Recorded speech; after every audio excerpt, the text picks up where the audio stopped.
जय श्री हरि विष्णु। हिंदू धर्म में तुलसी विवाह करना बेहद ही मंगलकारी माना गया है।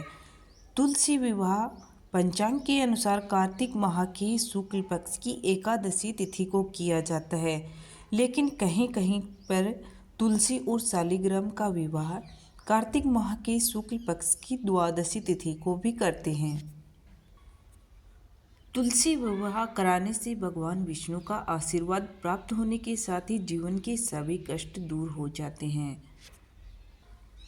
तो जो भी तुलसी विवाह करवाते हैं उन्हें यह कथा जरूर सुननी चाहिए तुलसी विवाह के लिए। पौराणिक कथा के अनुसार वृंदा नाम की एक स्त्री थी जिसका जन्म राक्षस कुल में हुआ था। वृंदा विष्णु भगवान की बहुत बड़ी भक्त थी और उसका विवाह राक्षस कुल में दानव राजा जलंधर से करा दिया गया। इस राक्षस ने चारों तरफ हाहाकार मचा रखा था। ये बेहद ही वीर और पराक्रमी था। राक्षस के वीरता का रहस्य उसकी पत्नी थी जो पतिव्रता धर्म का पालन करती थी। पत्नी के व्रत के प्रभाव से ही वो जालंधर इतना वीर बन गया था। ऐसे में उसके अत्याचारों से परेशान होकर देवता लोग भगवान विष्णु के पास गए। सभी देवताओं की प्रार्थना सुनकर भगवान विष्णु ने वृंदा का पतिव्रता धर्म भंग करने का निश्चय कर लिया। भगवान विष्णु ने जलंधर का रूप धारण किया और वे वृंदा के महल में पहुंच गए। जैसे ही वृंदा की नज़र अपने पति पर पड़ी, वे पूजा में से तुरंत उठ गई और उसने जलंधर का रूप धारण किए भगवान विष्णु के चरण छू लिए।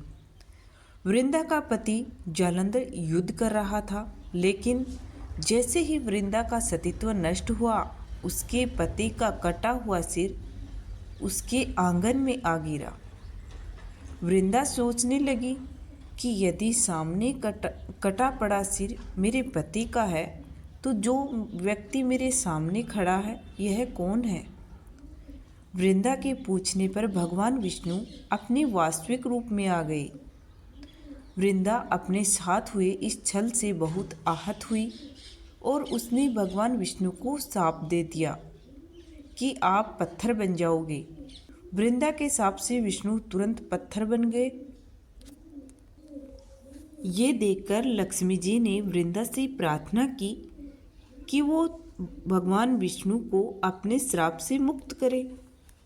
माता लक्ष्मी के अनुरोध पर वृंदा ने शाप से भगवान विष्णु को मुक्त कर दिया और स्वयं अपने पति का कटा सिर लेकर सती हो गई। वृंदा की राख से एक पौधा निकला जिसे भगवान विष्णु ने तुलसी नाम दिया और कहा कि शालिग्राम नाम से मेरा एक रूप इस पत्थर रूप में रहेगा जिसकी पूजा तुलसी के साथ की जाएगी। और भगवान विष्णु ने यह भी कहा कि मेरी पूजा में तुलसी का उपयोग जरूरी होगा। कहा कि जो मनुष्य मेरे शालिग्राम रूप में तुलसी से विवाह कराएगा उसे इस लोक और परलोक में विपुल यश प्राप्त होगा। उम्मीद है कि आपको तुलसी विवाह की कथा पसंद आई होगी। कथा पसंद आई हो तो चैनल को सब्सक्राइब कर लीजिए।